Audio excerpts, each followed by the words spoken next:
Praise the Lord po. Ako po ay nagpapabot ng isang pinakamataas na pagpupuri, pagdadakila, pagluwalhati at pagsamba para lamang po sa ating pinakamamahal na Panginoong Kristo. At nagpapabot po ako ng dobleng paggalang at pagrespeto sa ating magulang sa mahal na Panginoon, Evangelista Wilde Estrada Almeda, at patuloy na pag-alaala sa mga ginitong aral ng Assistant Pastor Lina C. Almeda.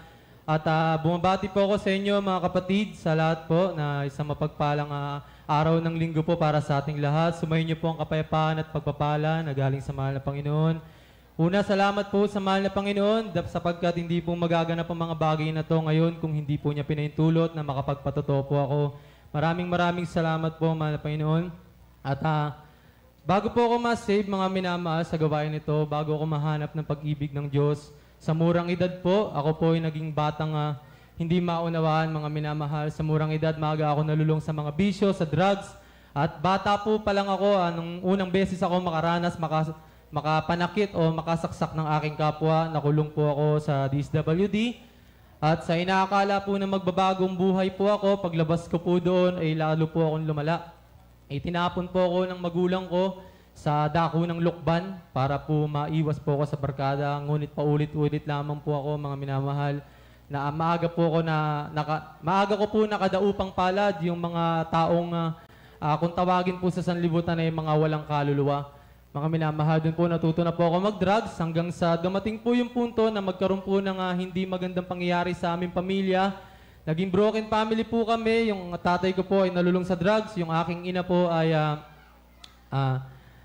dinala niya po kaming lahat dito sa dako ng Lokban, mga minamahal, para rin po ako ay makapagbagong buhay, makaiwas po sa mga barkada. Ngayon po, mga minamahal, malala na po ako noon, bata pa po ako. Doon na po nagsimula ang mahal na Panginoon, nagbigay po siya ng tao sa akin na naging katipan ko po. Kapatiran po siya, mga minamahal, siya po yung naging tagabalansi ng buhay ko. Medyo umiwas po ako noon sa mga hindi magandang bagay. Ngayon po, umalis po yung nanay ko papuntang Amerika, kasama yung mga kapatid ko. Ako lang po naiwan mag-isa. Ngayon, sinama niya po ako sa Amoranto, mga minamahal. Doon po, nagpabautismo po ako, mga minamahal. Pero, mga minamahal, nagpabautismo ako, hindi ko po kilala mahal na Panginoon. Totoo po. Nagpabautismo po ako kasi gusto ko po siyang makasama sa pagsamba. Kasi girlfriend ko po siya, katipan ko po siya. Yun lang po talaga ang pakay ko. Wala po akong ideya kung sino ba yung Diyos, kung sino ba yung mahal na Panginoon. Ngayon, dumadalo po ako, mga minamahal, at after ko dumalo, naninigarilyo po ako. After kong dumalo, nagmamariwana po ako, nagda-drugs po ako. Ngayon, mga minamahal, nung nagkasakit po ang aking ina sa dako ng Amerika, siya po ay dumanas ng maraming operasyon, hindi niya na po ako magawang tustusan. Doon ko na po napagdesisyonan na itigil na po muna yung aking pagsamba at iwanan ko na po yung katipan ko dahil madadamay ko po siya. Doon na po nagsimula mga minamahal, naging tauhan na po ako ng mga drug lord. Retired PIDEA, hindi ko naman po nilalahat. Mga retired PIDEA, mga awol na pulis po ang mga naging amo ko. Nagdadala po ako ng drugs, nagtitinda ng drugs, kumukuha ng remit. Kung minsan nga po dumarating sa punto na yung mga hindi nagre-remit ay gusto na pong patayin. Pasensya na po sa salita ng aking mga amo. Doon po ako nalulong ng husto, mga minamahal, naranasan ko po lahat. Nalulong po talaga ako hanggang sa hindi ko na po maintindihan yung sarili ko, hindi ko na po alam kung paano makapagbagong buhay. At dumating sa punto, mga minamahal, ang dami na pong papatay sa akin. Ilang beses na po ako, mga minamahal, na muntik nang mamatay sa gulo. Pero hindi ko alam kung anong plano ng mahal na Panginoon kung bakit nailigtas ako sa mga pangyayaring yun. At dahil po nakatayo ako sa inyong harapan ngayon. At yun, mga minamahal, huling beses po noon, niyaya po ako ng barkada ko mang-hold up sa Smoky Mountain sa Manila po. Ang gamit po naming motor noon is Carnap. Ngayon, nung pagdating po namin ng Smoky Mountain, ang nakadaupang palad po namin, nakasalubong po namin ay mga hulid up po na abol na pulis. Ngayon, mga minamahal, tinutukan po kami ng baril, sinikmuraan, dinala po kami sa dilim, papatayin na po talaga kami. Wala po akong ibang maisip noon, kundi okay, sige, tanggap ko na. Kasi bayad naman to sa mga kasalanan ko. Pero mga minamahal, hindi ko man kilala ang Diyos, iningatan niya po ako, mga minamahal. Hindi po natuloy yung pag-salvage sa amin, mga minamahal. Hindi po inaasahang pagkakataon, meron pong lumabas na mga construction. Paano lalabas yun, mga minamahal? Hindi naman kami sumisigaw. Ibig sabihin mga minamahal, bagamat di pa ako nakakilala noon, ginagabayan na po ako ng mahal ng Panginoon dahil may plano po siya, hindi lang po sa akin, sa ating lahat po. Ngayon, nung after nun mga minamahal, hindi pa rin po ako nagbago. Hindi ko pa rin po nakita yung kabutihan ng mahal ng Panginoon. At nagkaroon po ako ng kaaway noon, yung mga anak niya po ay heart killer. Yun po, papatayin na po ako, pati yung mga kamag-anak ko ay ikinakatuwa na po ako sapagkat mga minamahal, hinahanap na nga po talaga ako. Ngayon mga minamahal, nagkaroon ako ng panic attack. Tumatakbo po ako ng walang dahilan sa sobrang takot. Alam niyo, ang bait ng mahal na Panginoon, mga minamahal. Kasi, nung tumatakbo po ako noon, akala ko yun na yung papatay sa akin. Tumakbo po ako sa kwarto, mga minamahal. Umiyak lang ako nung umiyak. Sabi ko, mahal na Panginoon, tulungan mo ako. Hindi ko na po kaya. Hindi ko maintindihan ano nangyari sa buhay ko. Bakit ganito, nagkakaganitong buhay ko. Kinabukasan lang nun, mga minamahal. Sabi ng tita ko, yung nanay ko, uwi po galing Amerika. Ibabalik po ako sa Lokban para mailigtas po. Napakabuti po ng mahal na Panginoon. Isang araw, isang gabi lang po, sumagot po agad siya. Ngayon, nung dinala po ako ng magulang ko sa Lokban para magbagong buhay, binilan po ako ng mga material na bagay. At yun, mga minamahal, hindi pa rin po ako nagbago. Hindi ko po alam. Patuloy pa rin po ako nagmariwana, nagbarkada. Ngayon, mga minamahal, nung nagpatuloy yun, bumalik po ako ng Maynila makalipas ng 1 taon para magtrabaho po sa aking ama. At yun naman po, dumating na po yun, nagkaroon na po ako ng anxiety. Meron na pong mga bumubulong sa akin at maraming beses na po ako nag-attempt magpakamatay. Lagi lang po ako nasa sulok ng kwarto, nakahawak sa ulo ko, magdamag po ako nakatulala. At sinasabi sa akin ng demonyo na magpakamatay na ako, maggilit na ako. Pero mga minamahal, lumaban po ako ngayon. Patuloy lang ako mga minamahal, bagamat di ko siya kilala. Tumatawag ako sa kanya. Meron ako mga laban na siya lang nakakaalam. Ngayon, isang araw mga minamahal, pumunta ako sa Caloocan. Meron akong, mag-iinuman po kami noon. Napakarami ko pong dalang marijuana. Isang araw po, yung dati ko pong katipan na nandito po sa kongregasyon na ito, mga minamahal, siya rin po ang ginamit ng mahal na Panginoon para ibalik po ako rito. October 8, mga minamahal, talipaw nakaraang taon sa dako ng Inares. Yun po yung pagtawag sa akin ng mahal na Panginoon. Pumunta po ako doon at sabi ko, ito na yung simula ng pagbabagong buhay ko. Bagamat nung pagpunta ko po doon, hindi ko po natapos yung service. Kasi mga minamahal, hindi ko po alam yung sequence o yung pagkakasunod-sunod ng mga choir. Children's choir pa lang po, umuwi na po ako. Then pag uwi ko po, ayun mga minamahal, Yossi, marijuana pa rin. Hanggang yun, nagpatuloy po akong dumalo. Sabi ko, magpapatuloy ako. Nag-Yossi, nagmamariwana, dumadalo po ako sa sukat. After po ng gawain po talaga, nag-Yossi, nagmamariwana po ako. Ngayon, mga minamahal, gustuhin ko man po magbago. Yung puso ko gusto magbago, yung katawan ko ayaw pong sumunod. Hinahanap po ng katawan ko yung mga bisyo. Ang sabi ko, papaubaya ko na sa mahal na Panginoon tong problema ko. Hindi nagtagal, mga minamahal, ang mahal na Panginoon kumilos na. Isang araw, pagising ko po, yung nanay ko nasa hospital po sa dako ng Amerika, dumudugo po yung bituka niya. Nagpi-50-50 po siya. Ngayon, nung nagtatrabaho ko, mga minamahal, umiiyak na lang po ako. Sabi ko, mahal na Panginoon, bakit po ganun? Kasi hindi ko nga po maintindihan kung ano bang ibig sabihin ng paglilingkod sa Diyos. Kung ano ba talaga ang tunay na kahulugan o ang ginagampanan ng isang Kristiyano. Ngayon, mga minamahal, umiyak lang ako noon. Sabi ko, pagalingin mo lang yung nanay ko, tatanggalin ko tong bisyo ko. Dumalo po ako noon sa dako ng sukat, outreach, araw po ng Merkules. Pag-uwi ko, mga minamahal, iyak lang ako ng iyak sa gawain. Pag-uwi ko, mga minamahal, yung nanay ko, kabidyo call ko na po. Pinagaling na po siya na mahal na Panginoon.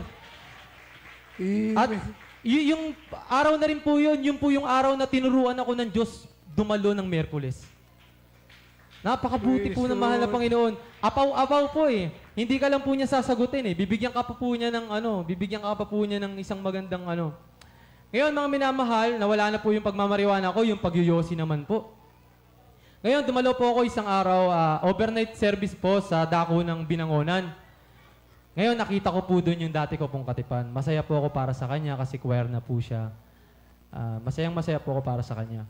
Ngayon, pag uwi po galing overnight, sabi ko, nakatingin ako sa langit, siyempre sobrang saya ko po. Sabi ko, mahal na Panginoon, bakit po ganun? Hiyang-hiya na po ako sa'yo, naninigarilyo ako, dumadalo pa ako sa'yo. Pag uwi ko noon, mga minamahal, iyak ako ng iyak. Sabi ko, mahal na Panginoon, tulungan mo po ako. Tanggalin mo na po yung bisyo ko kasi nakakahiya po talaga. Hindi ko po kaya. Kasi hindi ko po mapaglabanan yung katawan ko. Sarili ko po yung kalabang ko eh. Ngayon, mga minamahal, nakinig ako ng preaching ng ating mahal na pastor. Kung meron kang karamdaman, problema, bisyo, mag-ayuno ka, magsisi ka, magpuri ka. Ginawa ko yun, mga minamahal, 3 araw po ako. 2 meals po yun. Dapat po mag-absolute ako dahil binalaan po ako ng mga kapatiran na bago lang daw po ako. Sa kagustuhan ko po magbago. Ngayon mga minamahal, 2 days pa lang po, araw ng linggo sa Maine, sa Sabarte. Pinagaling na po ako ng mahal na Panginoon. 13 years na pagyoyosi. Paninigarilyo. Pinagaling na mahal na Panginoon sa pamamagitan ng 3 araw. Sa mundo, mga minamahal, nire-rehab pa. Paglabas, bumabalik pa rin. Pero ang kapangyarihan ng Diyos, kamangha-mangha, 3 days. Amen. 3 days po, tinanggal na mahal na Panginoon. Bahong-baho na po ako sa sigarilyo. At patuluyan na pong nilinis ng mahal na Panginoon ang mga bisyo ko. Pati pagmumura ko, pagiging matapang ko, basag ulo, sa konting kibot, mainit ang ulo ko, binago po lahat ng mahal na Panginoon. Tunay po ang kasulatan, mga minamahal, sa humanap, kumatok at humingi. Kung kayo ngang mga masasama, nagagawang magbigay ng mabuti sa mga anak nyo, gaano pa kaya yung amang nasa langit? Kahit nakagawa ko ng maraming kasalanan, mga minamahal, dininig ng Diyos ang mga panalangin ko. Ang Diyos hindi po nagtatangi, wala po siyang pinipili. Amen. Para po sa atin siya lahat. Napakabait po ng mahal na Panginoon. Sa pagpapatuloy, mga minamahal, yung mga nawalang tiwala ng mga mahal ko sa buhay, ibinalik po ng mahal na Panginoon. Tiwala ng magulang ko, pagmamahal ng kapatid ko, at yung tatay ko na minsan akong tinakwil, mga minamahal. Ngayon po, nasa piling niya ako, kasama ko siya maghanap buhay. At isa na rin po siya sa nasisinagan ng liwanag ng Diyos. Nagbabago na rin po siya unti-unti. Nawawala na yung pagmumura at pagsasalita ng di maganda. Ang kapangyarihan po ng mahal na Panginoon, napakalawak. Napakalawak po. Amen. Ngayon mga minamahal, share ko rin po sa inyo mga minamahal, nung umuwi yung nanay ko galing Amerika, nitong nakakilala na po ako, unang beses po na umuwi siya na matino po ako. Tuwan-tuwa po yung magulang ko, pinangako ko sa sarili ko, hindi ako hihingi ng kahit ano. Ngayon mga minamahal, naranasan ko po, pinarana sa akin ng mahal na Panginoon, makasakay ng eroplano, makakain ng mga masasarap na pagkain. Kasi minsan din po akong tumira sa kalye, naging pulube, naging gusgusin, lahat po. Ngayon mga minamahal, napakasarap po sa pakiramdam na pinaranas po sa akin ng mahal na Panginoon kung ano yung ibig sabihin ng tour. Ang saya po mga minamahal. Ngayon mga minamahal, araw ng Friday, nasa Ilocos po kami. Nakatingin po ako sa salamin sa van, kasama namin yung mga turista. Sabi ko, mahal na Panginoon, ang saya-saya ko po, pero hindi po kita pwedeng kalimutan eh. Umiiyak po ako noon, mga minamahal, habang nakatingin ako sa van. Sabi nanay ko, bakit ka umiiyak? Ma, hindi ko kayang hindi sumamba. Parang nagugutom yung espiritu ko. Sabi ko sa kanya, ma, pwede bang maghanap ako ng outreach dito sa Lawag, sa Ilocos?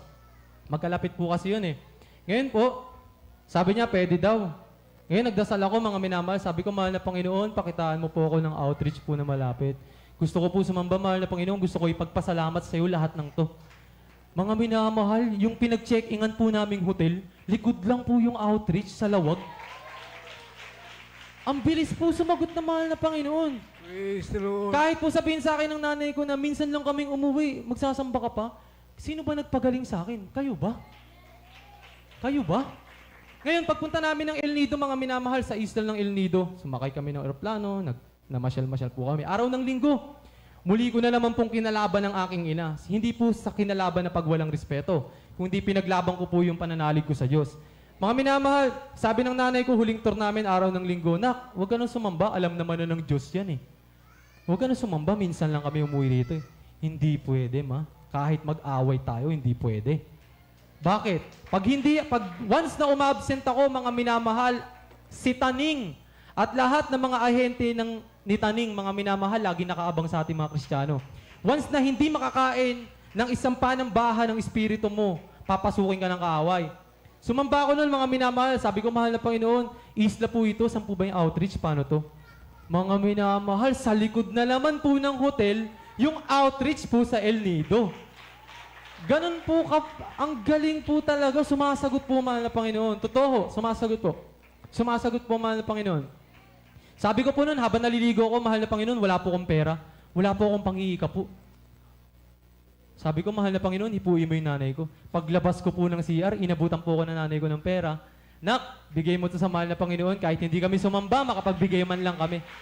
Sumasagot Praise talaga, the Lord. mga minamahal eh. Sumasagot, mga minamahal. At kung bakit ko po tinatanggihan yung magulang ko, sabi po ng mahal na Panginoon sa kasulatan, ang magmahal ng higit sa kanyang magulang kaysa akin ay hindi karapat-dapat. Kaya po pinaglaban ko po talaga na hindi po ako ma-absent kahit sino po humarang sa akin. Sa ngayon po, salamat sa mahal na Panginoon, kahabagan, glory to God. Hindi pa po ako ma-absent. Salamat po sa Ito lang po talaga, kulang ang buhay, kulang ang salita para masuklihan mo kabutihan ng Diyos kahit man lamang po sa pagsisigap po sa panambahan. At napakabait naman na Panginoon, pinatunayan niya po sa akin na yung pagbibigay, susi ng pagpapala, na marami pong kinakala ng iba na kung ano-anong iniisip nila patungkol sa pagbibigay. Mga minamahal, nung araw po ng Pasko, 300 lang po yung pera ko dahil nga po nakakilala na ako, nangako sa mahal na Panginoon, na maski yung pangbili ng mga pamorma, syempre, binata, kabataan ka, lalaki, kailangan puporma ka, may pagsabayan ka, pero salamat sa Diyos, sa Barte po ako nung araw ng Pasko, 300 po pera ko, sabi ko, mahal na Panginoon, sa kagalakan, sa'yo na lahat to. Pag uwi ko, mga minamahal, hindi lang 10 doble, binigyan po ako ng nanay ko ng 6,000. Praise the Lord. Praise the Lord. Hindi nga po ako makapaniwala eh. Praise the Lord. Pati nga, hindi ko po rin maunawaan ang sarili ko kasi dati po, uhaw po ako sa pera eh. Pinalitan po ng mahal na Panginoon ang puso ko. Pag-iisip at pagkatao, binago po ng mahal na Panginoon. Share ko rin sa inyo mga minamahal, pag dumadalo po, mula Maynila po ako nakatira, naghahanap buhay po ako sa umaga. At sa gabi, nag-overnight po ako sa dako ng Santa Rosa, paiba-iba, at nagpapatotoo po ako doon every hallelujah overnight. Ngayon mga minamahal, sa mga may motor dito, alam nyo naman po siguro na pag-flat po yung gulong natin, gumigewang po ano. Mula Santa Rosa, pauwi pa kami ng Maynila, mga minamahal. Yung gulong ko po, flat, may angkas pa akong isang kapatiran. Nakatingin lang po ako sa langit, sabi ko, mahal na Panginoon, ingatan mo po kami, mahal na Panginoon. Wala pong magre-rescue sa amin kasi madaling araw. Mahal na Panginoon, naniniwala ako sa iyo. Iuwi mo ako ng ligtas, mahal na Panginoon. Alam nyo, mga minamahal, nakarating na kami ng San Andres. Mga minamahal, sakalang po gumewang yung gulong. Oo, mga minamahal. Mga minamahal, sabi nga ng mahal na Panginoon, sapagkat siya'y kumapit sa akin na may pag-ibig, ililigtas ko siya. Ingatan ko siya sapagkat ang pangalan ko yung nalalaman niya. Sasagot ako sa mga tawag niya, sasamahan ko siya, gagabayan ko siya at pararangalan, bubusugin ko siya ng mahabang buhay at ipapakita ko sa kanya aking pagliligtas. Sabi po sa aklat ng mga salmo, hindi po nababali ang salita ng Diyos. Napakabuti po ng mahal na Panginoon. Salamat po sa mahal na Panginoon at salamat din po sa tao ng Diyos na siyang nananalangin po sa atin araw at gabi kung bakit po tayo narito. Kung bakit po tayo dumami, kung bakit tayo nananampalataya. Ang pamantayan lang po sa Exodo at Levitico, araw po ng linggo. Pero ang mahal na pastor, dahil nga po siya nilang isa ng mahal na Panginoon, 3 araw niya po tayong inihikayat, magpasalamat at magpuri sa Diyos. Maswerte tayo mga minamahal. Napakaswerte po natin. At karapat-dapat lamang po na pasalamatan natin mahal na Panginoon sa lahat ng oras ng ating buhay. Bagamat nagkukulang mga minamahal, wala naman pong perfecto at wala nakaabot sa kabanalan ng Diyos. Pero mga minamahal, lagi po nating ipamanhik sa mahal na Panginoon ang ating mga kahinaan. Para sa pagdating niya mga minamahal, tayo maging karapat-dapat. Mahaba po at kulang ang oras. Maraming salamat sa mahal na Panginoon. Salamat po sa oras na to na binigay na pagkakataon sa akin. At hanggang dito ko na lang po puputulin at kung lolobin po sa susunod ay tignan po natin. Maraming salamat po sa mahal na Panginoon. Lahat ng kapurihan, pasasalamat, pagdakila, pagsamba para lamang po sa ating pinakamamahal na Panginoong Hesukristo.